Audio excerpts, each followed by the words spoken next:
In 1998, 12 students from Barton Ridge High vanished during a weekend trek in the hill country. Their campsite was found intact, their food uneaten, their boots still lined up outside their tents, but their footprints stopped, mid-trail, as if the earth had swallowed them whole. For 25 years, no one has solved what happened on the Barton Ridge Trail. Until now. Tonight, we're reopening the case because disturbing new evidence has surfaced. If you're drawn to the dark corners of true crime and unsolved mysteries, subscribe and stay with us. The wind moved differently on Barton Ridge. Locals said it had a voice, a long, hollow note that shivered through the cedar breaks and limestone cliffs, carrying with it the uneasy feeling that someone, or something, was always following. Most brushed it off as folklore, another rural Texas ghost story. But for the families of 12 missing students, Barton Ridge was no myth. It was a wound that had never closed. Detective Henry Lark still remembered the call. He had been a young officer then, barely 3 years into the force, when dispatch reported a missing persons cluster. 12 kids, seniors from Barton Ridge High, had failed to return from a weekend trek. The parents, frantic, had waited in the school gymnasium while officers, park rangers, and volunteers swarmed the trails with dogs, lanterns, and radios. For 3 days, they searched. What they found was stranger than anyone expected. The campsite was undisturbed, almost eerily so. The circle of stones for their fire pit was cold, untouched. Tents stood neatly zipped, with sleeping bags still rolled inside. A stack of untouched trail rations sat in plastic tubs. Beside one tent, a spiral notebook with penciled sketches lay open to a half-finished drawing of cedar trees. But the most unsettling detail lay a quarter-mile down the trail. A set of footprints, 12 pairs, walking in single file, marched across a patch of soft dirt. They continued along the trail until the limestone took over. And then, nothing. The line ended mid-stride, as if all 12 had lifted into the air and vanished. No drag marks, no scattering, no struggle, just absence.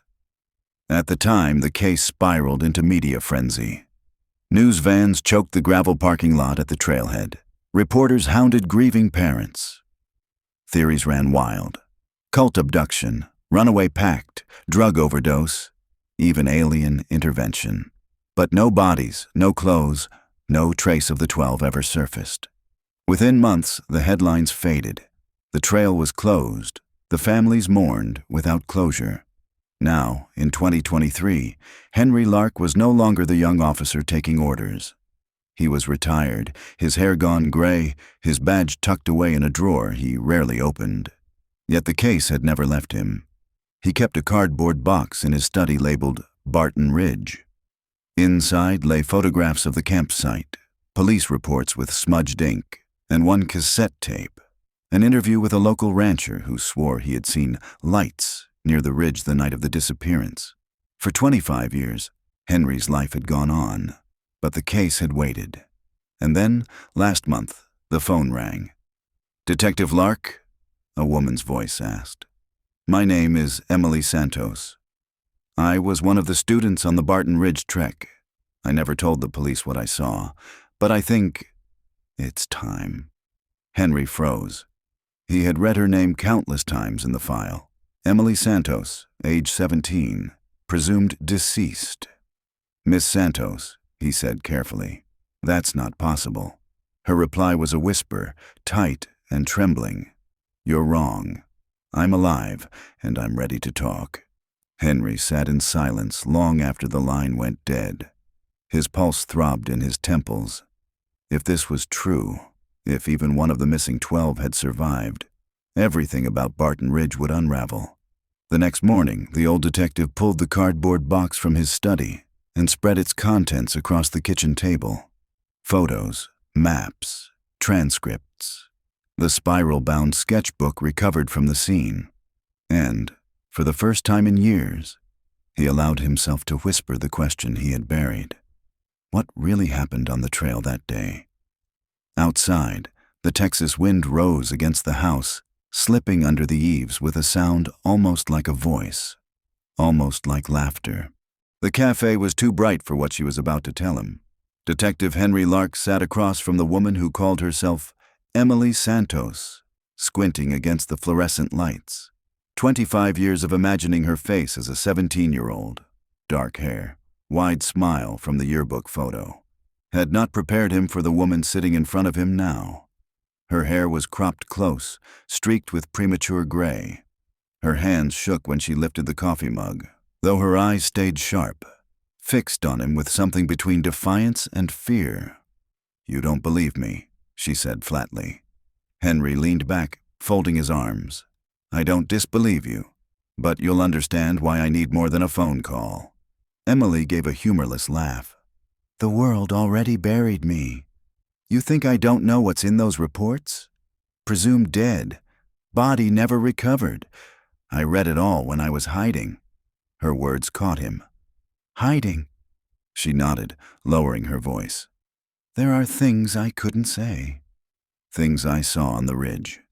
If I had spoken up, they would have found me too." Just like the others, the air between them thickened. Henry studied her face. Drawn cheeks, skin weathered beyond her years. Trauma left a mark that no disguise could fake. He had seen it in soldiers, in battered spouses, in missing children recovered after too long. "What happened, Emily?" he asked softly. For a long time, she didn't answer. Her eyes drifted to the window, where late afternoon traffic crawled down Main Street. Finally, she spoke. The trail disappeared. Henry waited, letting the silence stretch. He had learned long ago not to rush survivors. Emily's gaze snapped back to him. "You think I sound insane?"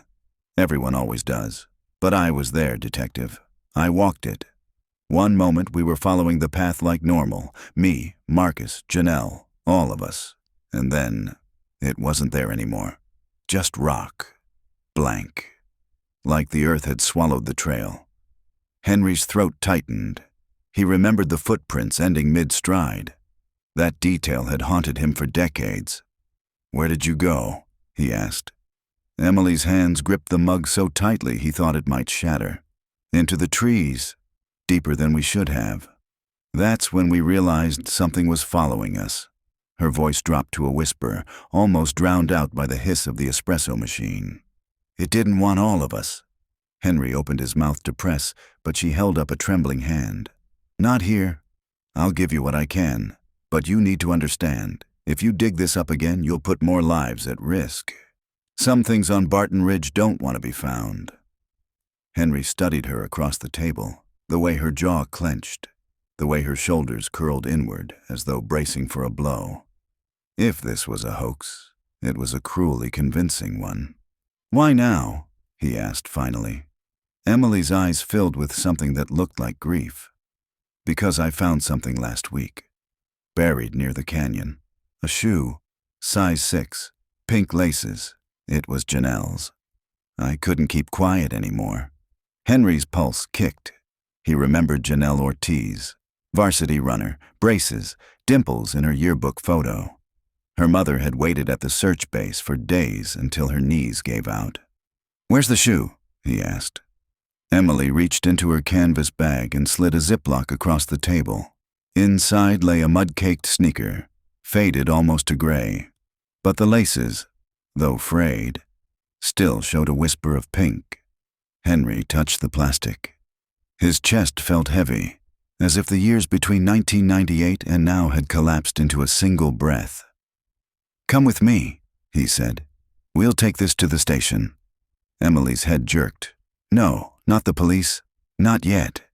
You remember what happened the first time. They searched and came back empty. If this gets out too soon, they'll close it again. Or worse, they'll bury it. I need you to look quietly before anyone else knows." Henry hesitated. Retired or not, he was no longer sworn, no longer bound by procedure. But the thought of reopening Barton Ridge alone chilled him. "Emily," he said slowly, If what you're telling me is true, then we're not just looking for evidence. We're walking straight into whatever took those kids." She met his gaze without flinching. "Exactly." The cafe noise receded in his ears. All he could hear was the wind in memory, the way it had moaned through cedar branches as officers packed up their failed search. He exhaled. "Then we start tomorrow." The ridge had changed in 25 years. Henry stood at the old trailhead, boots crunching gravel, staring at the weathered wooden sign that once welcomed hikers. Barton Ridge Trail, 7.3 miles. The sign was cracked now, letters bleached pale. A rusted chain strung across the entrance declared the path closed indefinitely. Weeds and cedar shoots crowded the ground where hikers once lined up for weekend treks. Emily waited beside him, her canvas bag slung over one shoulder. She wore no makeup, no jewelry, nothing that might catch or shine. Her eyes never left the trees. "You're sure about this?" Henry asked. She gave a short nod. "It starts the same way."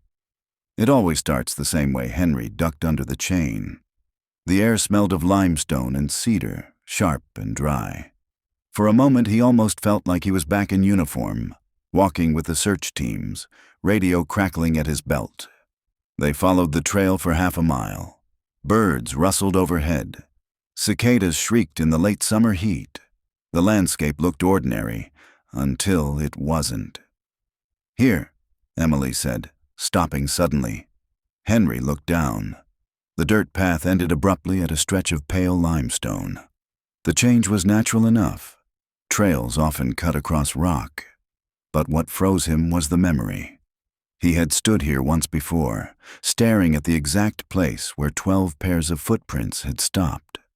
Emily knelt, brushing her fingers across the stone. "This is where it took them." Henry crouched beside her. The surface bore faint depressions, too weathered for detail, but just enough to hint at old weight pressing down. "Footprints," he murmured. "Not just footprints," Emily said. Her voice had gone hollow. "Traces of where we ended." Henry felt the old chill creep back through his bones. 25 years ago, he had told himself the prints were misread, that the trail crews and searchers had trampled the evidence. But now, with Emily's eyes on him, he knew she was right. Something unnatural had happened here. "What did you see after this point?" he asked quietly. Emily stood, scanning the tree line. "Not here. Too open. Come deeper, and I'll tell you." As they stepped off the limestone and into the cedar shadows, Henry felt the air shift.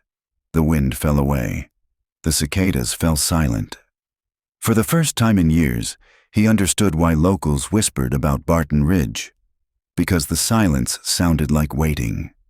The cedar branches closed in overhead, blotting out the sky. Henry kept his steps measured as he followed Emily deeper into Barton Ridge. Each crunch of gravel under his boots felt like an intrusion, like the land itself was listening. He glanced sideways at her, but she seemed to know the path without hesitation, her eyes forward, jaw set. "You've been back here before," he said. Her lips tightened. "Once, a year after it happened. I thought I could face it, but I barely made it past the ridge before turning back. It was like walking into a mouth ready to swallow me." Henry didn't respond. He knew better than to break survivors' metaphors. They spoke truths facts couldn't capture. The trail twisted downward, hugging the side of a canyon. Limestone walls rose pale and cracked, streaked with black moss. The deeper they went, the quieter it became. Even the cicadas had abandoned this place. At a bend in the trail, Emily stopped. "This is where I first noticed it," she said. Henry scanned the ground. To him, it was just a scatter of rocks and cedar needles. "Noticed what?" She crouched and pointed at the base of a boulder. "The air." It shimmered, like heat above asphalt. Except it wasn't hot that day. Henry crouched too, running his palm just above the rock. The air felt no different to him. "I thought I was imagining it," Emily continued. "But Marcus saw it too." He joked that we'd found a portal. Everyone laughed, and then Janelle said she felt dizzy. Her voice caught on the name. Henry waited, giving her time. She leaned against that boulder, Emily went on, and her nose started bleeding. Not just a little. It poured. That's when we realized something was wrong. But by then, her words trailed off. She pressed her fingers against her temple as though warding off the memory. Henry's mind ticked through possibilities. Carbon monoxide from hidden caves, electromagnetic interference. He had read old case notes about nosebleeds among searchers, dismissed as heat exhaustion. Now the detail gnawed at him. "What happened next?" he asked. Emily's eyes hardened. "The trees moved." Henry frowned. "Moved." "They shifted." Like they weren't rooted. We turned around and the trail behind us wasn't the same. Branches twisted, trunks leaned across the path we'd just walked. It was like the woods wanted to hurt us deeper. Her voice shook, but she forced herself to keep speaking. "That's when Marcus said we needed to mark our way. He tied strips of his t-shirt to branches, but every time we circled back, the strips were gone, or moved, or doubled. The trail didn't want us leaving." Henry stood, scanning the tree line. All he saw were gnarled cedar limbs, their bark shaggy and gray, their shapes bent by wind and drought. Yet, as he stared, he felt the uneasy illusion she described, like the trees were leaning closer, listening. He cleared his throat. And the others? What did they do? Emily's face crumpled. We argued. Some wanted to press forward, some wanted to camp until daylight, but it was still afternoon. Time was wrong, slipping. By my watch, we were there maybe 3 hours. By the sun, it was already setting. Henry exhaled. Temporal distortion, another detail the files hadn't mentioned. He opened his notebook and jotted quickly. His handwriting trembled more than he liked. Emily touched his wrist. "Writing won't help you here." Her tone wasn't mocking. It was warning. By dusk, they had pushed nearly 2 miles into the ridge. Henry felt sweat soaking his shirt, but the air remained unnaturally cool, as though the canyon breathed differently than the rest of Texas.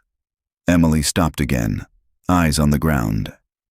"This is where it took the first one," she said. Henry's chest tightened. "Who?" "Tyler," she whispered. "The class clown." He was walking behind me. 1 second he was cracking a joke about horror movies, the next... She snapped her fingers. "Gone." Henry scanned the ground. Limestone, cedar needles, scattered rocks. No crevice large enough to swallow a boy. No blood, no torn fabric, just emptiness. "We searched," Emily said. "Called his name until our throats were raw. But the trees muffled us. Sound didn't travel. It felt like we were screaming into cloth." Her eyes glistened in the fading light. "And then we heard him scream. Not from ahead or behind. From below, Henry's gaze shot to the ground. Limestone, solid, but he remembered sinkholes scattered across the hill country, limestone caverns that opened without warning. "You think he fell?" Henry said. Emily shook her head sharply. "No, it wasn't a fall. It was pulled, like the earth wanted him." Henry stared at the ground until his eyes burned. He wanted to dismiss her words as trauma's distortion, but the files contained whispers of this too. Search dogs refusing to advance, handlers reporting vibrations underfoot. At the time, those details had been omitted from the official report. Too strange, too unbelievable. But Emily was giving them voice. "What did you do?" Henry asked quietly. Her answer was almost a sob. "We kept walking." Night fell fast in the canyon. Henry's flashlight cut a narrow beam through the trees, but every shadow seemed to flinch at the edge of light. Emily walked close, her breath shallow. "Why didn't you tell this back then?" Henry asked. She turned on him, her expression raw. "Would you have believed me?" A 17-year-old girl saying the trail disappeared, the ground ate my friend. The trees moved. They would have called me hysterical. Or worse, accused me. Henry couldn't argue. Even now, his rational mind rebelled. But his instincts, the ones honed by decades on the force, told him she was describing what she truly experienced. They reached a clearing where the ground dipped into a shallow basin. Henry's beam swept across something pale. He froze. "Emily," he whispered. She followed his light. There, half buried in silt, lay a bone, long, smooth, too large for an animal. Henry crouched, heart hammering. He brushed dirt away. A human femur. Emily gasped. "God, it's them!" Henry forced himself to stay steady. One bone doesn't prove, but then his beam caught more. A cluster of bones scattered under cedar needles, ribs, a fragment of skull. The air turned colder. Emily clutched his arm. "We shouldn't have come here." Henry swallowed hard. His notebook trembled in his pocket. For 25 years he had lived with absence, no bodies, no closure. Now the truth lay in front of him, stark and pale under his flashlight.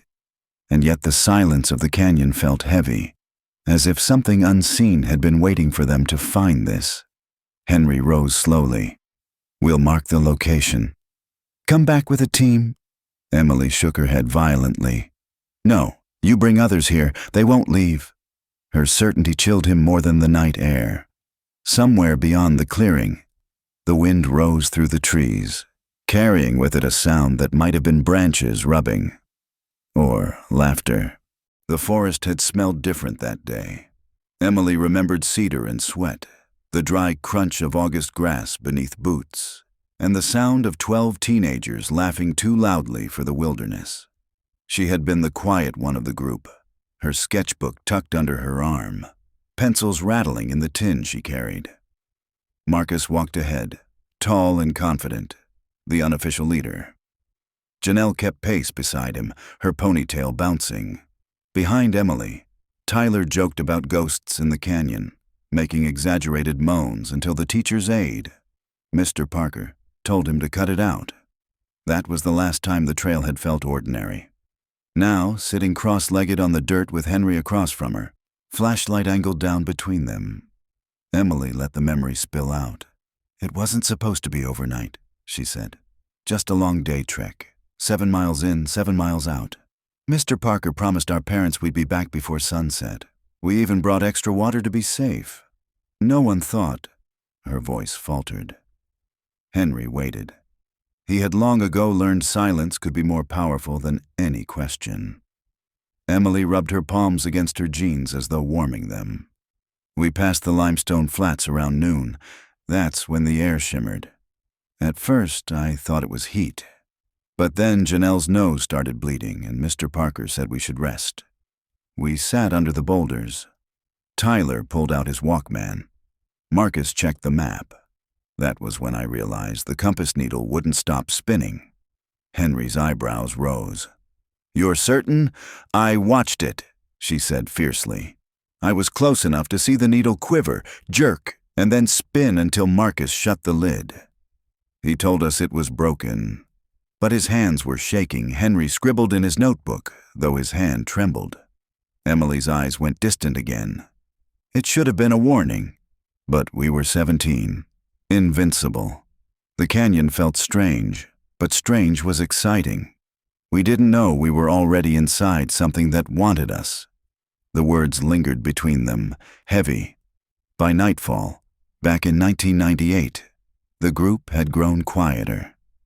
Emily remembered the way their flashlights carved weak cones of light through the cedars, how the air seemed thicker, muffling every sound. Even Tyler had stopped joking. "We should camp," Janelle whispered. "We're not finding the trail back."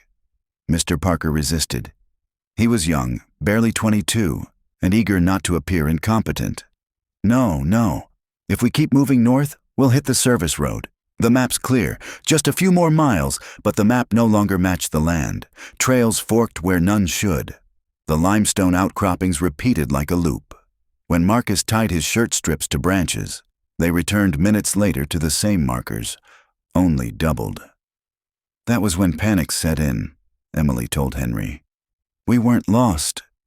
We were trapped. Henry leaned forward, his flashlight beam edging across her face. What about Parker? Did he admit it? He tried, she said softly. But when Tyler vanished, he lost control. He screamed, ran in circles, tore at the dirt. We all did. And then, her voice cracked. She pressed her fists against her eyes until she steadied. Then the ground trembled. Just once. Like something huge had shifted below us, Henry felt his skin crawl. He remembered the rancher's taped interview, the man swearing he heard rumbling under the ridge that night. It had been dismissed as imagination. What did you see? Henry asked carefully. Emily opened her eyes, but they glistened. Nothing. That was the worst part. We never saw what took Tyler, just absence. One moment he was behind me, the next he wasn't. She lowered her gaze. And then his scream came from under our feet. Henry's throat tightened. He glanced toward the clearing where bones still rested under cedar needles. Emily's voice thinned to a whisper. That's when Marcus decided we had to run. Back in 1998, they ran blind. Branches lashed their faces. Roots snagged their boots. The cedar canopy blotted out moonlight, so their flashlights bobbed wildly, beams catching glimpses of pale stone, startled owls, each other's terrified eyes. Emily had clutched Janelle's hand so hard her nails cut skin. She remembered Marcus shouting, remembered Mr. Parker crashing through brush, and always, behind them, the sound of branches bending, not breaking, bending, as though the trees themselves moved to follow. After what felt like hours, they stumbled into a hollow. Breathless, they collapsed in a circle, gasping. Emily drew her sketchbook against her chest, as if the paper could shield her. Marcus counted heads. 11. Emily still heard his voice. Ragged. Don't panic. Tyler's behind us. We'll find him, but no one believed. Now, in the present.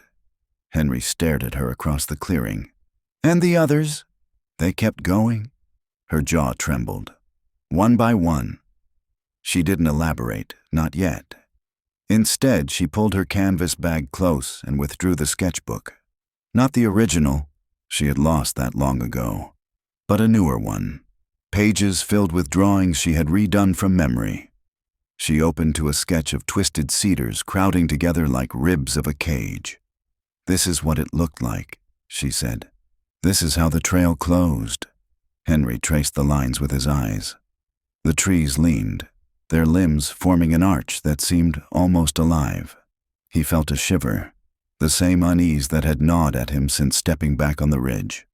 Emily, he said quietly, if this is true, then the land itself is hunting, she finished. The flashlight flickered once, then steadied. Somewhere in the dark, something cracked, a branch, sudden and sharp. Both of them froze. Henry lifted the light, sweeping the tree line. Nothing, just cedar shadows. But Emily's face had gone pale. It remembers, she whispered. It always remembers when someone comes back. They didn't linger.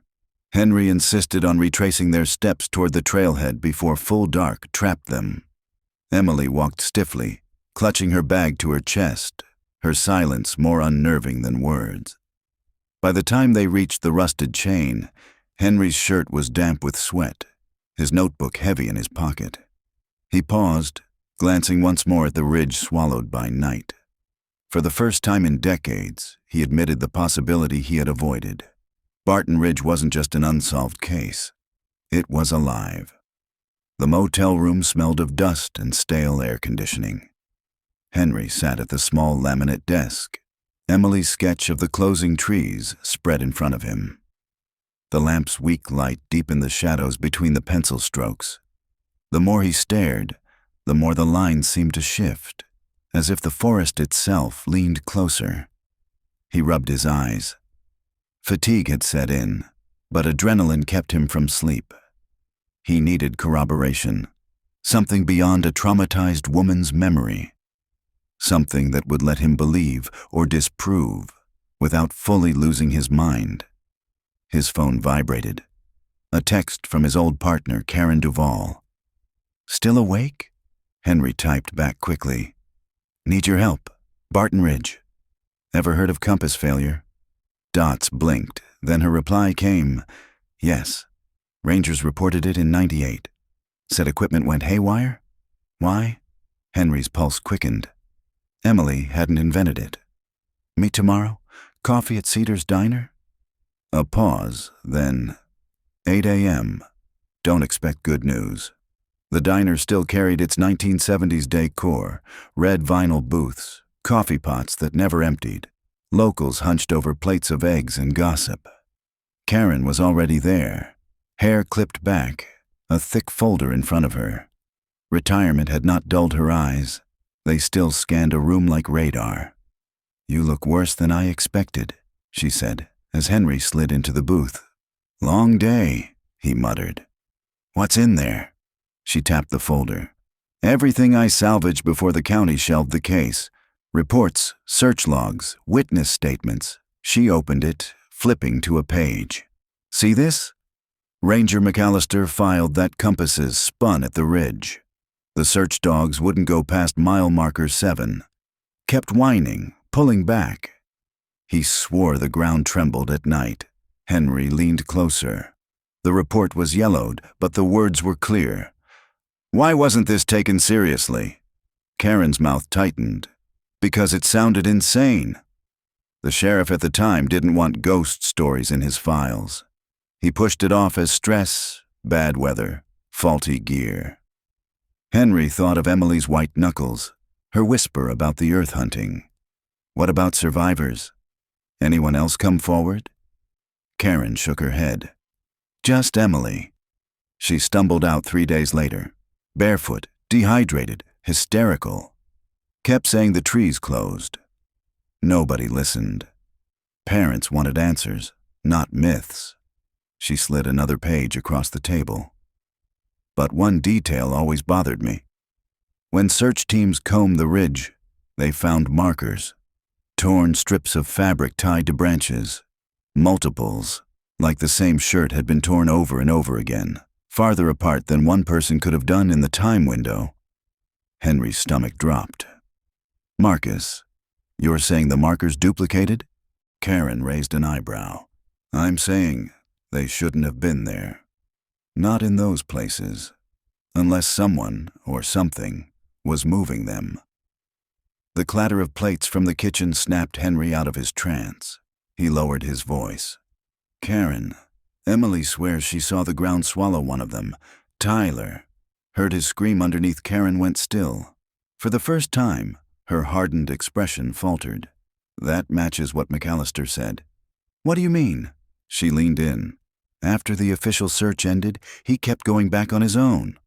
Said he'd stand on the limestone flats and hear voices under his boots. Kids' voices, like they were still down there. Henry felt ice in his veins. Karen's hand closed the folder.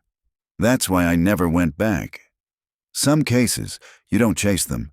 They chase you, but Henry wasn't ready to quit. Not yet. That afternoon, he drove out to the ranch where Ranger McAllister had retired. The property was wide, dotted with sagging sheds and horses that lifted their heads as his car pulled up. The ranger himself answered the door. White beard, skin weathered like bark. His eyes narrowed when Henry introduced himself. You're here about the kids, McAllister said flatly. Not a question. Henry nodded. I need to understand what you saw. The old man's gaze swept past him, toward the cedar ridge rising faint in the distance. Still calls to you, doesn't it? Once you've heard it, you can't unhear it. Henry swallowed. Tell me. McAllister motioned him inside. The cabin smelled of tobacco and old wood. On the mantel sat a row of compasses, each with a cracked glass face, needles frozen askew. I took those out there myself, McAllister said. Everyone spun wild until it broke. Brought them back as proof. Sheriff said I tampered with them. He barked a humorless laugh. Henry approached the compasses. Their needles pointed in no consistent direction. He felt a weight in the room, as though the ridge's gravity stretched this far. "What about the voices?" he asked. McAllister's jaw clenched. "You don't want to know." "I have to." For a long moment, the ranger stared into the cold hearth. Then he spoke, voice raw. "I went back the year after, couldn't sleep without hearing them. Took my hound, Daisy. We stood on the flats at midnight, wind was dead still, and then," his eyes watered, "I heard crying, like a girl calling for her mama. I dropped to my knees, pressed my ear to the rock, clear as day, voices below, begging, screaming, some too faint, like they were farther down. Daisy howled until I dragged her away. Henry's skin prickled. Did you report it? No one believed me the first time." McAllister's hand shook as he lit a cigarette. "After that, I stopped trying." Henry glanced again at the line of broken compasses. "You think they're still there? The kids?" McAllister blew out smoke, eyes hollow. "Not the way you mean." Driving back, Henry gripped the wheel hard. The pieces refused to fit into ordinary logic. Duplicated markers, voices under stone, a woman whose memories matched both. Emily waited at the motel when he returned, sitting stiffly on the bed with her bag in her lap. She studied his face the instant he walked in. "You found him," she said, not a question. Henry closed the door. "He heard voices, just like you described." Something flickered in Emily's expression, relief, dread, maybe both. "Then you believe me now," she whispered. Henry sat across from her, heavy. "Belief isn't the word. But I know you weren't alone out there, and whatever swallowed those 12 students." His voice dropped. "Isn't finished." The room hummed with silence. Emily opened her sketchbook again, flipping to a page she hadn't shown him. A drawing of limestone cracked open like a mouth. Figures falling into it, their arms outstretched. Beneath, she had scrawled one sentence. "It never lets go." Henry stared at the page until the lines seemed to shift, until he almost heard the muffled echo of children crying through stone. The room's only light came from the bedside lamp, casting half of Emily's face in gold and half in shadow. She held her sketchbook closed against her knees, her gaze fixed somewhere decades away. Henry didn't interrupt. He pressed the recorder on his phone, the quiet red light glowing, then leaned back in the chair. Emily exhaled, slow. "You want to know what happened after Tyler?" "After the ground took him," Henry nodded. Her voice dropped to a whisper, as though she feared the walls themselves might hear. "Nothing was ever the same." In 1998, the canyon air cooled sharply that night. Their small group, now 11, clustered beneath leaning cedars, flashlights trembling in their hands. Mr. Parker tried to steady them. "He just got separated." Trails twist. "At first light we'll find him," but even he couldn't hide the way his lips quivered, or how his hand jerked each time a branch shifted overhead. Marcus crouched low, tying another strip of shirt to a branch. "We need markers," he said. "We keep moving till dawn. Standing still is worse." "No," Janelle shot back. "We should stay put. If we keep running, we'll get more lost."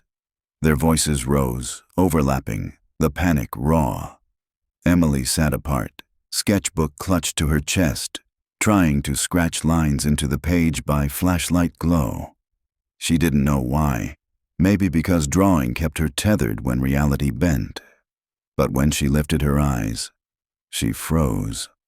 The last strip Marcus had tied, a piece of his plaid shirt, fluttered on the cedar behind them. She was certain they hadn't passed it. Yet there it was, swaying gently as if mocking them. She wanted to tell Marcus, to point it out, but the words stuck in her throat.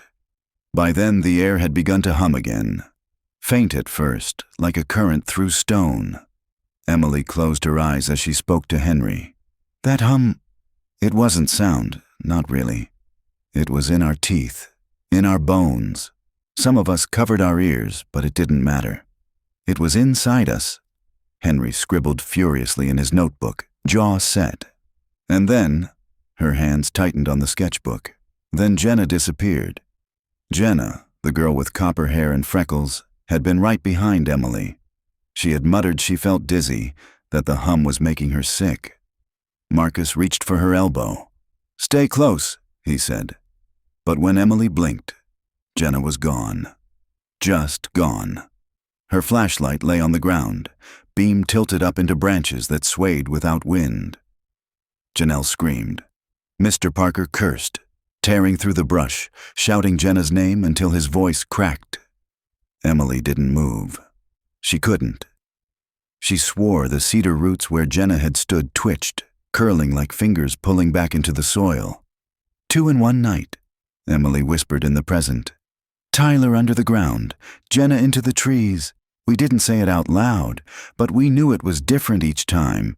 The canyon wasn't killing us the same way. It was choosing. Henry's throat was dry. Choosing what? Emily lifted her gaze, eyes shining. Choosing how to take us. By dawn, 4 of them had vanished. Tyler, Jenna. And before sunrise, Ben and Lacey, boyfriend and girlfriend, inseparable, were simply no longer there when Marcus did another count. Their sleeping bags lay unzipped, still warm. Their shoes gone, as if they had walked out together. Except there were no tracks. The ground around their campsite was undisturbed. Emily remembered Mr. Parker clawing at the dirt in desperation, insisting they must have sleepwalked, must have wandered off. Marcus kept yelling at him to stop, his voice cracking with a fear he couldn't hide anymore. Janelle sobbed openly. Others stared blankly, shock carving hollows in their faces. And Emily sketched. Hands shaking, she drew the cedar grove with 2 empty sleeping bags at its center. When she looked at it later, the lines seemed wrong. Bent, off balance. The trees in her drawing leaned inward, as if watching. Henry leaned forward. 4 gone in less than 12 hours. And the others? Why didn't you try to run? Leave the ridge? Emily gave a broken laugh. Run where? Every path looped. Every trail we took bent back. The markers multiplied. Marcus tied strips until his shirt was rags, but they appeared in places he swore he hadn't been. The canyon was folding around us. Her nails dug crescents into the sketchbook cover. We weren't lost. We were trapped inside something that knew we were there. Henry forced himself to breathe evenly, though his skin prickled. And you survived. Emily's mouth trembled. That's the worst part. I survived because it let me. In 1998, panic drove them by noon. Mr. Parker raved, insisting they needed to scale the ridge wall, get higher ground. He scrambled up loose limestone, hands bloodied from grabbing jagged rock. The others watched from below, hope flickering. See, he shouted down, voice wild. It's not impossible. Then the ledge shifted. Not crumbled, shifted, as if the rock itself shrugged him off. Emily still heard the sound. A hollow groan, then Mr. Parker's scream as he pitched backward, vanishing into a tangle of cedar branches. They rushed to where he fell. Nothing, no body, just broken branches, some still wet with sap. Marcus dragged his hands through his hair, face pale as chalk. It doesn't want us to leave, he muttered. No one argued. Back in the motel, Henry shut his notebook with a snap. He couldn't take more, not tonight. Emily's voice had grown ragged, her shoulders hunched as though the memory pressed her into the mattress. That was 6 gone, she whispered. Half of us, before the second night even came. The recorder's red light blinked, marking every word. Henry switched it off, heart hammering. He had come here chasing a cold case. Now he wondered if he was documenting something still alive. The second night was worse. Emily told Henry this with her eyes fixed on the motel carpet, her voice so low he had to lean forward to catch it. The canyon never slept. It changed after dark, like it was awake, watching us. Henry resisted the urge to ask a dozen questions. He let her unravel the memory at her own pace, the recorder running. In 1998, the survivors huddled close around the dim glow of 3 flashlights. The batteries were already fading. 6 gone. Only Emily, Marcus, Janelle, Sarah, Devin, and Caleb remained. No one spoke for a long time. The silence was not emptiness, but pressure, heavy and humming, as if the air between them was thick with invisible current. Finally, Sarah whispered, "We can't stay here. It knows where we are." Marcus shot her a look, eyes hollow but fierce. "And where do you think we'll go? Every path leads back." "Then we don't take paths," Devin snapped. His jaw was clenched, sweat shining at his temples. "We cut through. We make our own." Janelle shook her head violently. "No, that's exactly what it wants, splitting us up, making us stray." "Tyler strayed because we followed Parker," Devin shot back. "He's dead because of—" "Stop!" Marcus's voice cracked like a whip.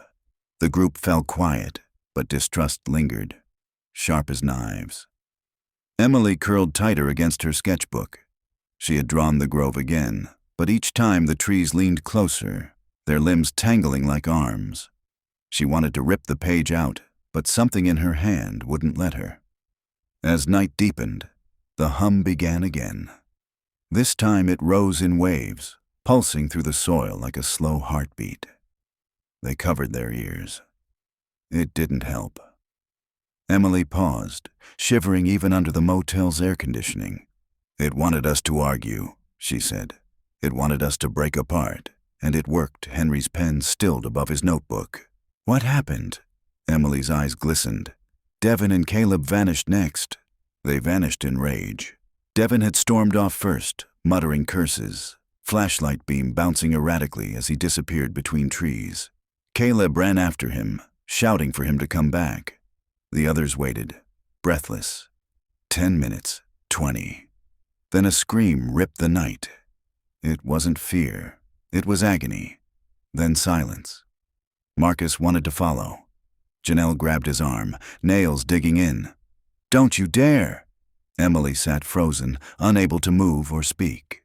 She remembered only the way their flashlight beams faded, swallowed by the forest, until nothing remained but blackness.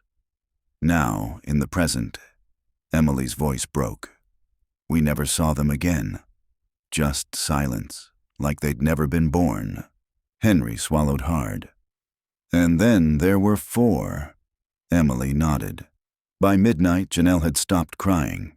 She sat rigid, staring into the dark, whispering words Emily couldn't hear. Marcus paced, muttering about maps, about how he should have brought better gear, about how Parker was a fool. His anger filled the clearing, but underneath it, Emily heard terror. Thin, reedy. Sarah tried to pray, but when she knelt, the ground beneath her shifted slightly, as if something writhed beneath the soil. She scrambled back, sobbing. That was when Emily saw the shapes. Not bodies, not shadows. Something in between. Dark figures moving just beyond the edge of the flashlight's reach. They seemed human in form, but wrong in the way they bent, leaning too far, their arms too long. Each time the beam jerked toward them, they vanished. But she knew they hadn't gone. They were circling. "Do you see them?" she whispered. No one answered. Emily's nails dug into the sketchbook now, her knuckles white. Those things weren't people. But they knew how to look like people if you didn't stare too hard. Henry wrote the words down, hands shaking. "And the others?" "Marcus, Janelle, Sarah." Emily stared at the wall, as though afraid to speak their names. Not all of them made it to morning. The scream came near dawn. Sarah. One moment she was sitting against a tree, eyes red from crying. The next, her body jerked upright as though yanked by invisible hands. She rose to her toes, choking, clawing at her throat. Marcus and Janelle rushed forward. Emily stayed frozen, heart battering against her ribs. Sarah's body lifted inches from the ground, head tilted back, mouth open in a silent shriek. Then she dropped, limp. They scrambled to her, shook her, slapped her face. But when Marcus pressed his ear to her chest, he pulled back with tears streaking his cheeks. "Nothing," he whispered. Janelle wailed. Emily didn't move. She could still see faint marks around Sarah's throat, as though fingers had closed there, fingers that weren't visible. Emily's voice shook as she told it now. "She died right in front of us. No warning, just—" Snatched. Henry's stomach turned, bile creeping at the back of his throat. He pressed his pen to paper hard enough to almost tear it. "3 left," he said quietly. Emily nodded. "Just Marcus, Janelle, and me." In 1998, dawn brought no relief. The hum faded, but the silence that replaced it was worse. Marcus looked older, his eyes bloodshot, his lips cracked. He pulled Janelle close, whispering that he'd get her out, that he'd find a way. She clung to him like he was the last solid thing in the world. Emily sat apart, her sketchbook open to a fresh page. She tried to draw Sarah, but the pencil wouldn't obey.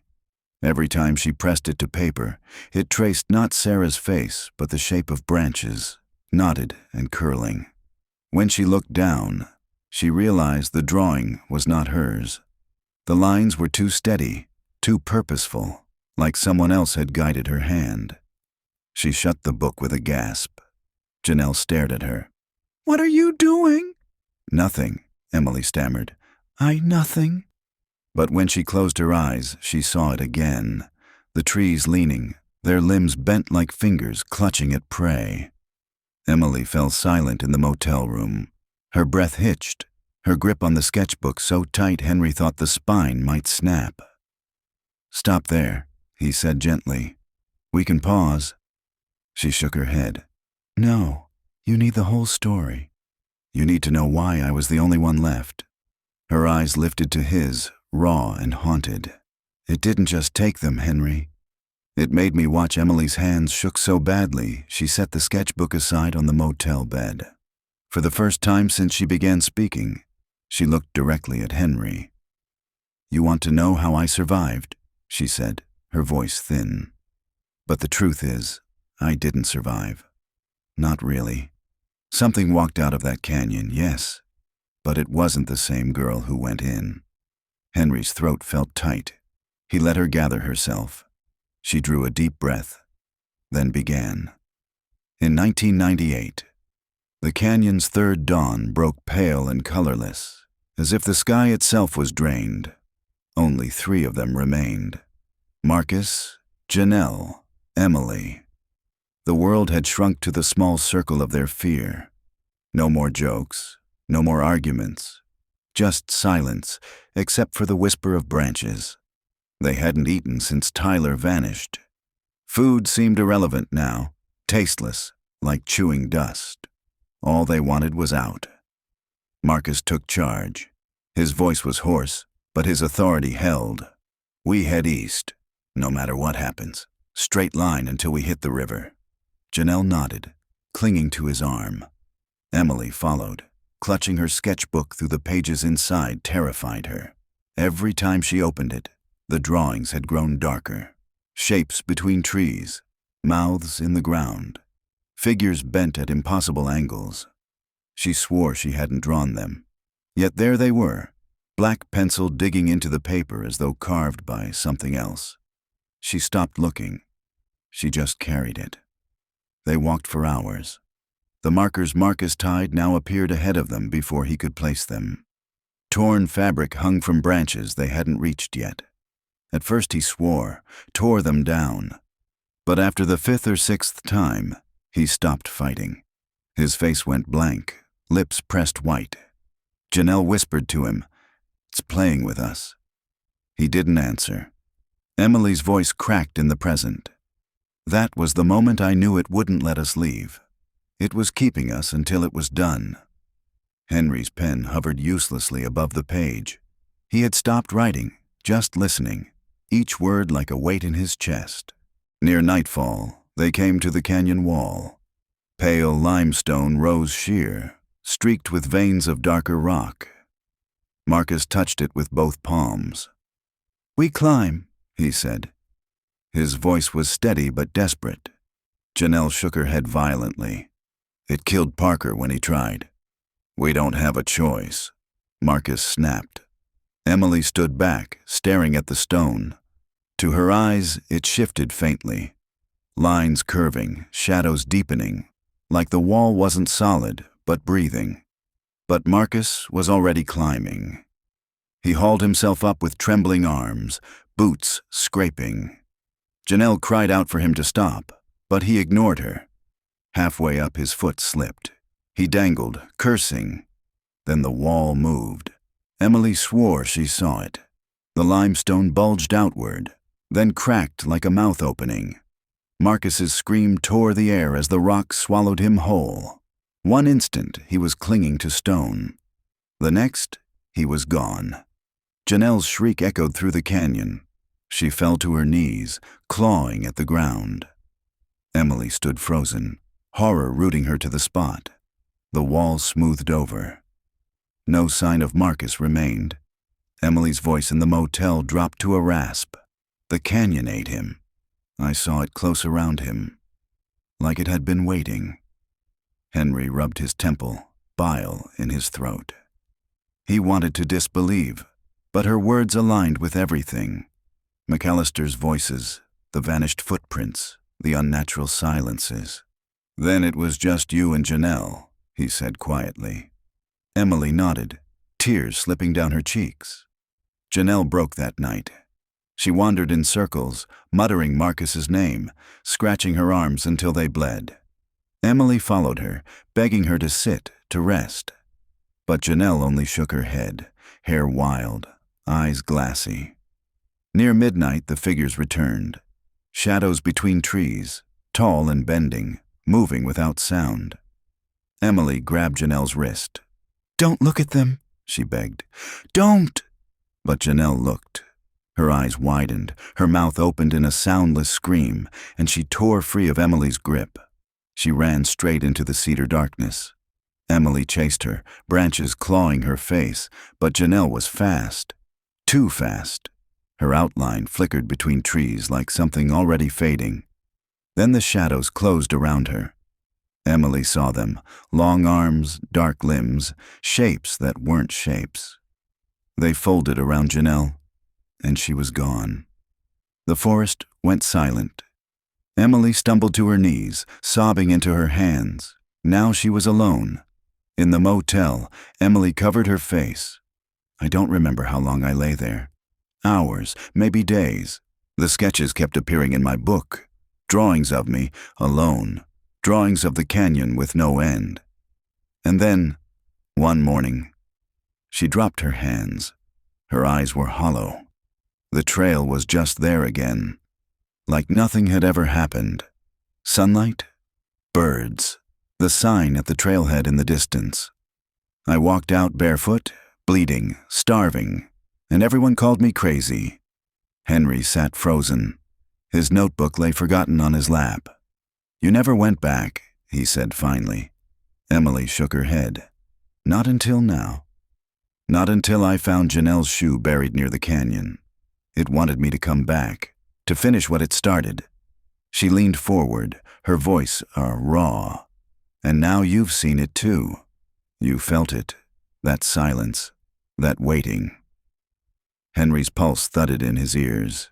He thought of the bone in the clearing, the broken compasses on McAllister's mantle, the way the trees had seemed to lean closer when he first stepped past the limestone flats. He closed his notebook, his hands trembling.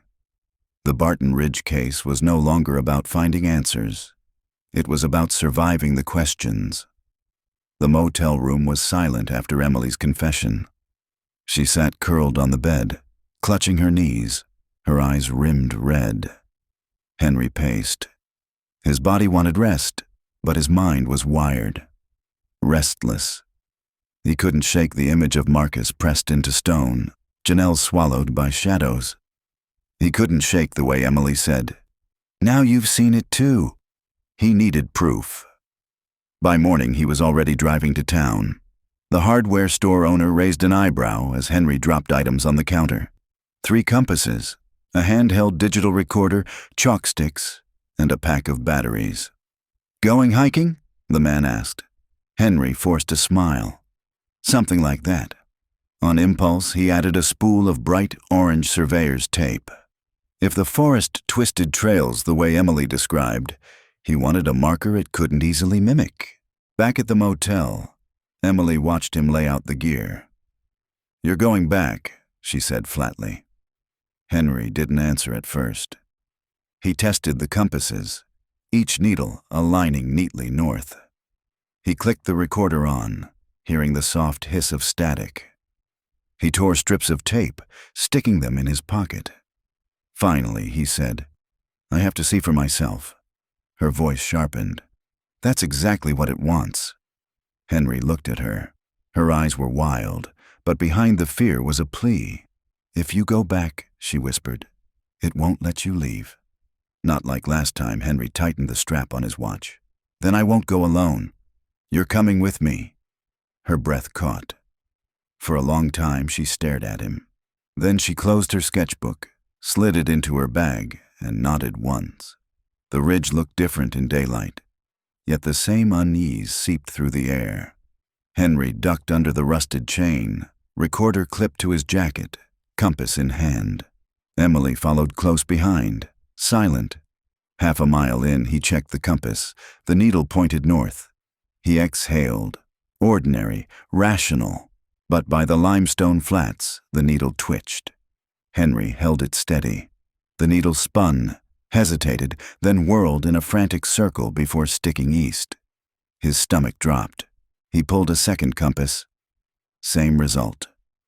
Emily's voice trembled. "Now, do you believe me?" Henry didn't answer. He just turned on the recorder, letting it capture the silence. They marked their path with tape. Henry tying bright strips to branches every few feet. Neon orange against gray cedar. Impossible to miss. But 20 minutes later, the tape appeared ahead of them. Henry froze. A strip fluttered from a branch directly in their path. He touched it with trembling fingers. Same knot, same tear at the end.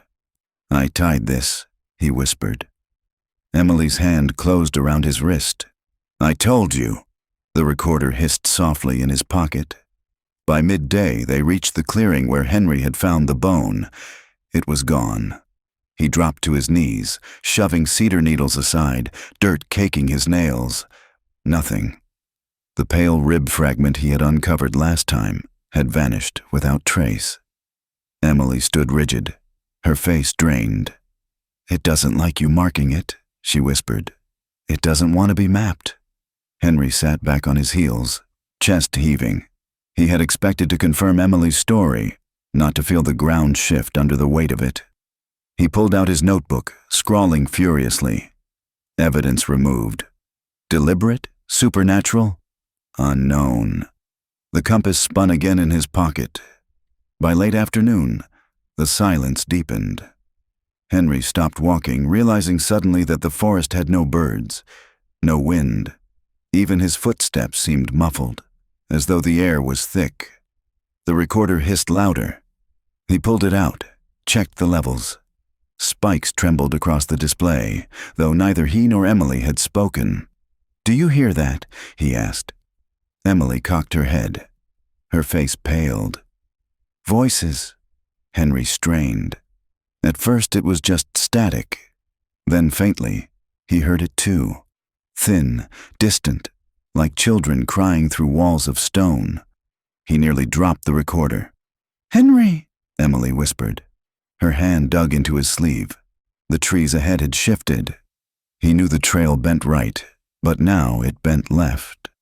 The trunks leaned differently, their shadows rearranged. The tape marker he had tied only minutes before now dangled in a new place, as if the forest had pivoted around them. Henry's pulse roared in his ears. "Stay calm," he muttered. "It's tricks. Just tricks." But the word tricks felt childish, pathetic. The recorder hissed louder. Then, clear as day, a voice rasped from its speaker. "Stop running." Henry's blood froze. Emily clapped a hand over her mouth, eyes wide. The voice came again, softer, layered with static. "Stop running." Henry snapped the recorder off. His hands shook so hard he nearly dropped it. The silence afterward was worse. They left the ridge before nightfall, stumbling back toward the trailhead like fugitives. Henry didn't stop until the rusted chain was behind them, the parking lot empty under the lowering sun. He bent over, hands on his knees, gasping. Emily stood beside him, trembling. "I told you," she whispered. "It never lets go." Henry straightened slowly, gripping the recorder like a weapon. The compasses in his pocket were both cracked, glass faces spider-webbed. For the first time in his career, Henry Lark had no rational explanation. And for the first time, he feared the case wasn't about finding the missing. It was about making sure more didn't vanish. Henry couldn't sleep. The recorder sat on the motel nightstand, its red light like a watchful eye. He had replayed the voice twice, each time certain it hadn't been his imagination. The words were faint but distinct, like a breath against his ear. "Stop running." Emily slept fitfully across the room, her sketchbook open on the bed beside her. Even in slumber, her hands twitched as though still drawing. At dawn, Henry gave up on sleep. He dressed, pocketed the recorder, and drove into town. The Barton Ridge Historical Society was a squat brick building with a dusty display of arrowheads and ranching tools in the window. Inside, the air smelled of paper and lemon polish. The clerk behind the desk, a wiry man with white hair, glanced up from his newspaper. "Help you?" Henry flipped open his old badge wallet. He wasn't on duty anymore, but sometimes the gesture still opened doors. Henry Lark. "Retired detective. I need to see archives on Barton Ridge." The man's eyes flicked to the badge, then back to Henry's face. For a second, something tightened in his expression. "Barton Ridge, you say?" "That's right. Trail's been closed for years. Nothing to see there." Henry leaned on the counter. 12 students disappeared in 1998. That case doesn't vanish just because the trail's closed. The clerk's jaw worked. "You lawmen never learn, do you? Some things don't want digging up." Henry held his gaze until the man sighed and led him to a back room lined with metal filing cabinets. The Barton Ridge file was thinner than Henry expected. Newspaper clippings, a few photographs of search parties, a map with red pencil circles. But half the pages were missing. He flipped through, frowning. "Where are the ranger reports?" The clerk shrugged. "What you see is what we got." Henry knew better. He remembered the paperwork Karen had shown him. Dog reports, compass anomalies, McAllister's statements. None of it was here. "These were pulled," Henry said flatly. The clerk said nothing. Henry pressed. "By who?" The old man's lips thinned. "You should ask the sheriff. Or maybe the school board. Folks don't like the Ridge discussed. Brings bad luck." Henry slid the folder shut. "Bad luck doesn't erase government records." The clerk's eyes were tired. "Maybe not, but fear does." At Cedar's diner, Karen Duvall sat with a cup of coffee, already watching him as he walked in. "You look like hell," she said. Henry slid into the booth.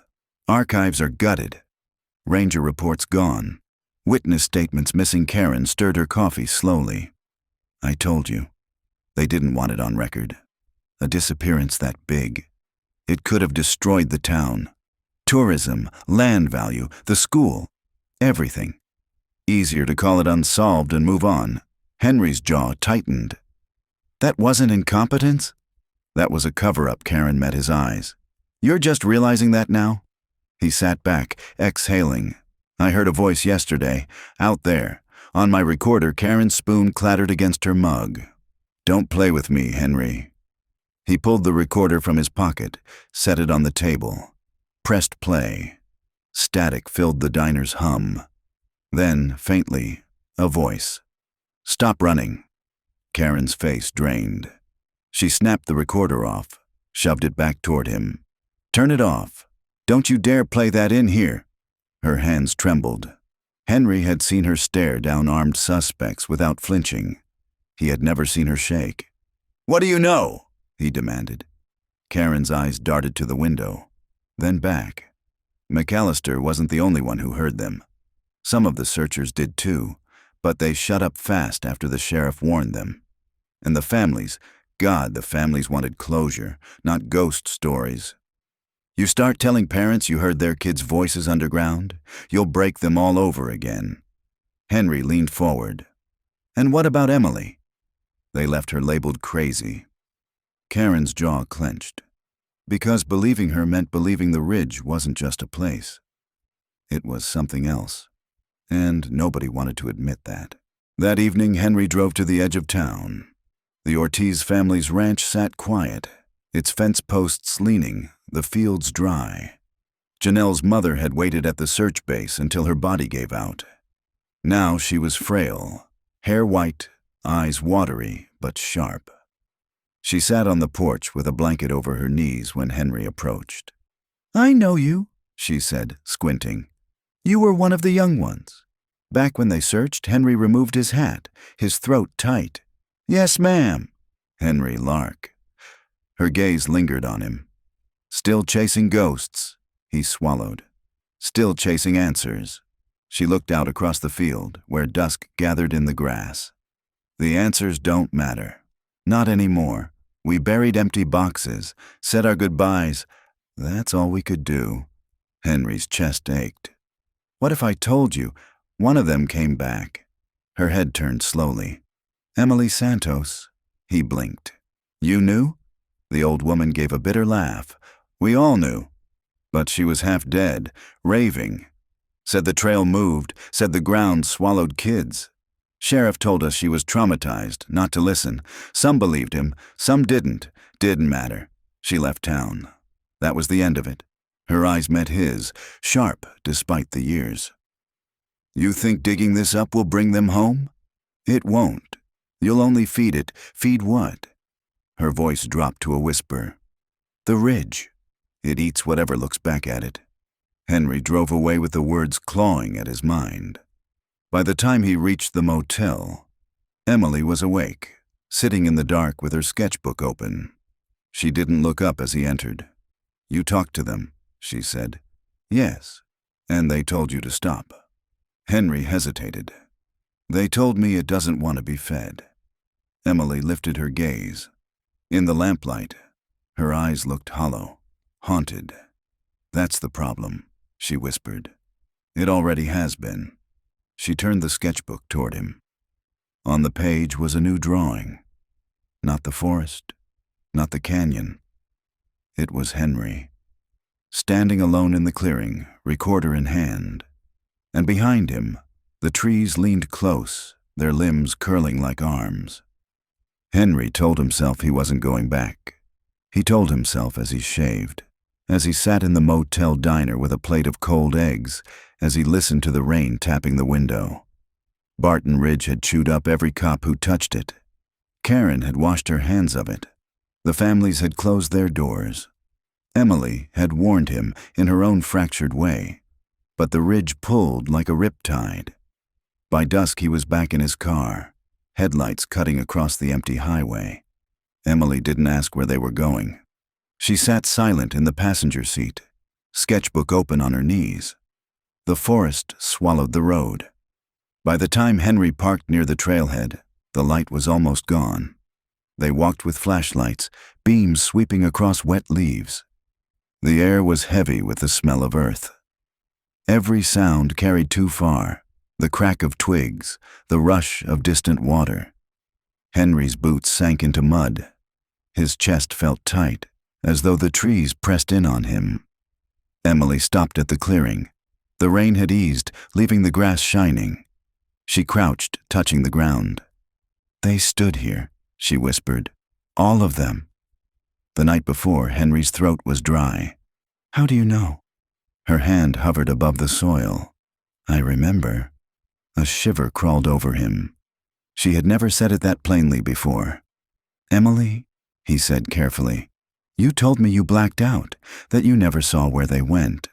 Her eyes lifted, wide and luminous in the flashlight beam. "That's what I wanted to believe." She straightened, pointing toward the canyon trail. It's waiting. The descent was steeper than Henry remembered. Mud slicked the rocks, roots catching at his boots. The canyon air smelled metallic, like wet stone and something faintly sweet, rotting. His beam swept across the canyon wall. For a second he thought he saw shapes cut into the stone, carvings, spirals, crude faces. Then the light shifted, and they were gone. "Did you see that?" he asked. Emily didn't answer. She was already farther down, moving as though pulled. "Emily!" He caught up, gripping her shoulder. She flinched, eyes glassy. "It calls," she murmured. Henry's hand tightened. "What calls?" Her lips trembled. "Them." At the canyon floor, water trickled between stones. The sound echoed like whispers. Henry's light caught something half buried in silt. He crouched, brushed it free. A shoe. Faded canvas, the sole gnawed by time. His heart lurched. He remembered the inventory lists. A boy named Tyler Crane, size 10 sneakers, white with red trim. The ridge hadn't devoured everything. Some things it spat back. He bagged the shoe with shaking hands. Emily stood a few feet away, staring at the canyon wall. "Look," she said.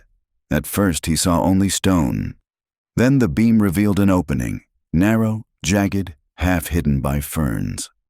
A cave mouth. Henry's pulse hammered. None of the maps, none of the search reports had shown a cave here. Emily's voice was low. "That's where I woke up. 16 years ago, the cave stank of damp and old earth. Their lights cut through hanging roots, glistening walls. The passage bent sharply, then widened into a chamber. Henry's beam swept across the floor. Bones, not human, at least not all. Deer skulls, bird wings, scattered vertebrae. But among them, a scrap of cloth, a rusted zipper. Emily's breath hitched. "They were here," she whispered. Henry crouched, his stomach roiling. He forced himself to photograph, to bag fragments. Procedure kept his hands steady. Behind him, Emily hummed. A low, tuneless sound. He turned. She stood at the far wall, her fingers tracing something carved into the stone. It wasn't random, not weathering, not scratches. 12 marks, vertical slashes. He counted them twice, dread growing heavier with each line. 12. Her voice broke. "We marked the days." Henry froze. "Emily?" Her hand dropped. "I remember now. We weren't lost. We were kept." The words sank like stones in his chest. He wanted to ask more, but then the recorder in his pocket clicked on. No one had touched it. Static filled the cave. Then layered voices, childlike, desperate. "Help us. It hurts. Don't let him." The rest tangled into distortion. Henry ripped the device out, switched it off, heart hammering. Emily swayed on her feet, her eyes unfocused. "They're not gone," she whispered. "They never left." Henry grabbed her arm. "We're leaving. Now." But the cave seemed to breathe around them. The air pulsed, damp and heavy. A low vibration shuddered through the floor, rattling stones. Emily's gaze fixed on the darkness beyond. "He's still here." Henry dragged her toward the opening. His flashlight flickered, once, twice, then died. Darkness swallowed them. Emily's whisper was the only thing he could hear. "Run." The dark swallowed sound. Henry's flashlight was dead, his recorder silent, and the only light came from Emily's trembling hands as she struck a match. A weak flame flared, throwing monstrous shadows against the cave walls. The walls seemed to breathe. Damp air shifted in and out, like the exhale of something vast. Emily's voice quavered. "He's still here." Henry grabbed her wrist before the match died. "Who?" Her eyes gleamed in the thin light. "The one who kept us. The one who fed the ridge." The flame guttered out. Blind, Henry pressed Emily against the wall, forcing calm into his voice. "We go slow." Hand on the stone. Stay with me. They edged forward, shuffling along the damp passage. Water dripped rhythmically, echoing like footsteps. Then, another sound. Behind them. Soft dragging. Henry froze. His hand went to his holster by instinct, but the gun was locked in his motel drawer. He had nothing but the recorder, useless now, and his fists. The dragging grew louder, wet against stone. Emily whimpered. Henry pulled her forward. Faster. The tunnel bent, then widened. A faint glow pulsed ahead. They stumbled into a chamber. Faint light leaked through cracks in the ceiling, pale as moonlight. The walls glistened with mineral sheen. In the center lay a pit. Shallow, lined with bones. Some animal, some not. Henry's gut twisted. Emily dropped to her knees, fingers clutching her head. This is where he made us choose. Henry knelt beside her, heart pounding. Choose what? Her voice cracked. Who went next? Before he could answer, the dragging sound entered the chamber. Henry spun toward the passage. Something stood there. It was tall, shoulders stooped, hair hanging in ropes. Skin pale, stretched tight. Its eyes caught the moonlight like an animal's. Henry's mind screamed man, just a man, wild, lost, feral.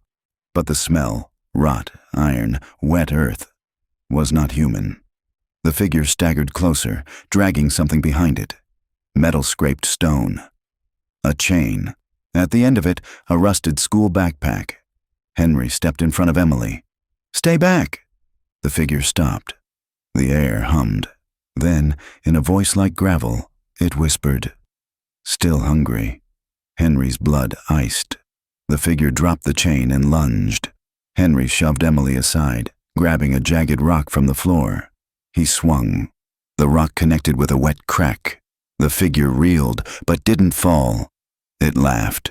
The sound was thin, broken, a parody of joy. Emily scrambled to the pit, clawing at bones, pulling free a splintered femur. She swung wildly, striking its arm. The creature hissed, then retreated into the tunnel, dragging the chain with it. The sound of metal scraping faded into silence. Henry collapsed against the wall, chest heaving. Emily clutched the bone, eyes wild. He let us go! He always lets some go. Henry stared at her. Why? Her lips trembled. So they bring others back. The chamber shuddered. Dust sifted from the ceiling. Somewhere deep, a hollow boom echoed. Cave in, Henry gasped. He pulled Emily up. Move! They ran, stumbling through passages. The floor tilted, rocks falling around them. Henry's lungs burned. Behind them, the dragging sound rose again. Closer, faster. Emily cried out as the ground split under her foot. Henry hauled her free, nearly falling himself. They burst into a narrower tunnel, light ahead, faint, but real. Daylight. They scrambled through a crack in the stone, emerging onto the canyon floor. The rain had stopped, the sky dim with dawn. Henry collapsed, gulping air.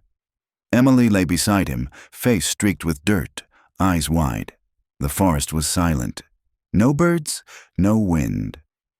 Henry forced himself up. We need to tell Karen. The sheriff. Someone. Emily shook her head violently.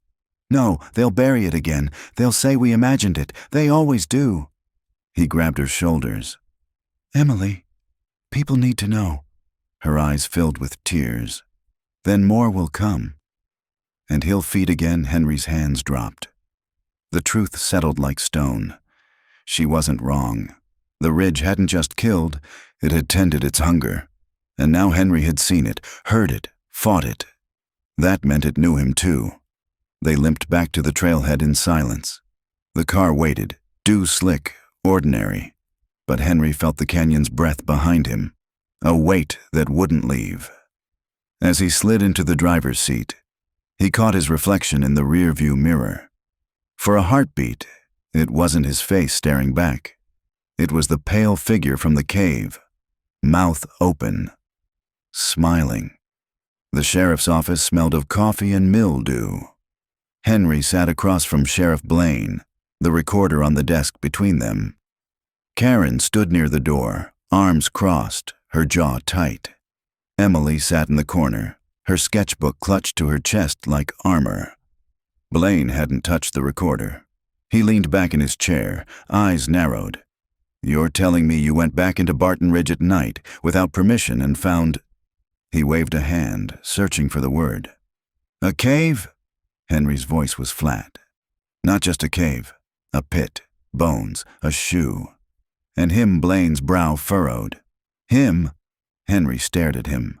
"You know damn well what I mean." The sheriff's silence was an answer in itself. Karen stepped forward. "Enough, Blaine!" The reports were scrubbed. I saw the originals. Ranger statements, compass malfunctions, McAllister's testimony. All gone. Someone made sure it looked like bad luck instead of what it was. Blaine's lips tightened. "That case ruined lives. Families demanded answers. When we couldn't give them, someone had to decide what was best for the town." Emily's voice, fragile but sharp, cut through. "Best for the town. Not for us." All eyes turned to her. She rose, holding out the sketchbook. Pages flipped beneath her trembling hands, drawings of the cave, the marks on the wall, the pale figure. She shoved it onto the desk. "I remembered," she whispered. "We weren't lost. We were kept. And when I got out, you called me crazy." Blaine's face flushed. He didn't look at the sketches. "You were 8 years old. You didn't know what you saw." Her voice rose, trembling with rage. "I knew enough to know it wasn't nothing." The room went silent. Henry leaned forward. "You buried the truth." "That's not protection, Blaine. That's complicity." The sheriff's gaze flicked toward the recorder. "And what's on that?" Henry pressed play. Static filled the room. Then the voice. "Stop running." Karen's hand went to her mouth. Emily flinched. Blaine's knuckles whitened on the desk. For the first time, his composure cracked. He snapped the recorder off. "You don't understand what you're playing with." Henry's eyes bored into him. "Then explain it." Blaine's silence stretched until it felt like the walls themselves leaned closer. Finally, he exhaled, shoulders sagging. "We thought it was a man. Just a man, some drifter. But he never aged. Searchers heard him whisper their names. We found claw marks inside caves deeper than any person could go. The ridge doesn't let go.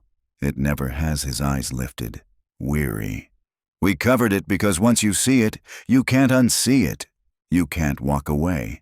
And if word spread, more kids, more thrill seekers, more lives. Better one town suffers in silence than hundreds." The fluorescent lights above flickered. A low hum vibrated through the floor. Emily's sketchbook pages fluttered as though caught in a wind no one else felt. Her voice was small. "It's here." Henry's skin prickled. He glanced at the window. Outside, the sky was clear. Yet the glass pane vibrated, a faint rattle like fingernails. Karen cursed under her breath. "Not here." Not now. The lights died. Darkness swallowed the room. In the black, the recorder clicked on by itself. Voices layered over each other. High, low, male, female, pleading, angry, desperate. "Help us. Don't let him—" "Still hungry," Emily screamed. Henry groped for her, clutching her arm. He felt her trembling, felt her nails dig into his sleeve. Then, in the dark, another voice. Close. Too close. "Henry." He froze. His wife's voice. Gentle, familiar, impossible. "Henry," it whispered again. "Come with us." His breath hitched. He almost answered, almost stepped forward. But Emily's hand yanked his, grounding him. "Don't!" The lights snapped back on. The sheriff's office looked the same. Desks, filing cabinets, peeling paint. But the recorder was gone. And on the wall, gouged deep into the plaster, were 12 marks. Fresh. No one spoke.